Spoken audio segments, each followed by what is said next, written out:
One of the other questions I'm most commonly asked is if I'm going to buy a property, in whose name should I buy it? Invariably the right answer is, for the first one, a human, particularly if it's going to be your principal place of residence. But a trust tends to be the domain for your second, third, fourth, fifth property purchase. Part of the reason being is you get to decide where the rents go, and you also get the capital gains tax concessions. If you're running a small business, you may have heard of what's called a service trust, or a Phillips trust. Phillips was the case which set the wheels in motion in 1978. A service trust is a unit trust or a discretionary trust, most commonly a unit trust, which tends to own the assets that the business utilises and makes those assets available to the business on a commercial basis.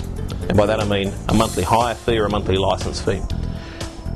Part of the reason why that works, you might have a company which carries on the business and a trust which owns the assets. If the company for whatever reason is sued or is liquidated, the assets are still over in the trust, out of harm's way.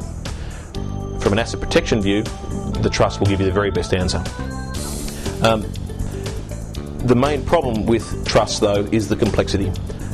The problem with the trust is that you can't just fill out a form and buy a trust. The establishment of a trust is quite difficult. There's the person who is the settler, the person who establishes the trust. That person generally has to part with some cash to the trustee. There's an appointor. What do? They're the only person who is capable of removing the trustee. There is a default beneficiary, what we would call a shareholder.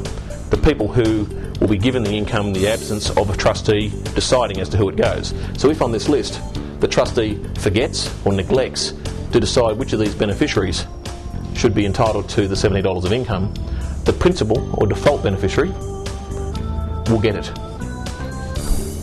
It's pretty important it's not you. It's often, though, the person by which the rest of the beneficiaries is defined, the secondary beneficiaries. Now, if you're familiar with trusts, none of that presents an issue. A lot of accountants that I deal with, however, are vaguely familiar, but are not something that they deal with every day, and steer clear of them, usually for good reason. If your business is small, your affairs are simple, and there's not a lot of wealth involved, that's not a bad thing. But if it is that you're carrying on a business involving a substantial amount of risk, and by that generally dealings with public are generally risky. Insurances will protect you to a point, but if you've ever had dealings with an insurance claim, there's often a vast difference between the amount that's been claimed for and the amount that's paid out. That shortfall is where you need some protection, and by putting assets in a trust, those assets are quarantined from creditors.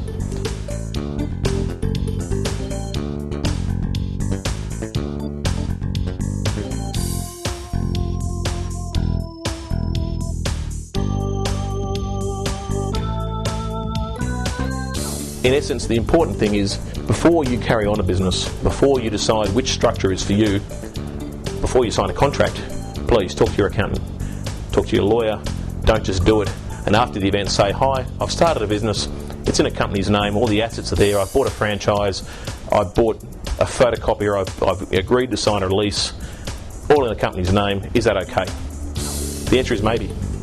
But until you've asked that question before you've done it, it may not be the right answer, and it's much more expensive to fix a structure after it's in existence than to give advice in advance of that structure. Thank you.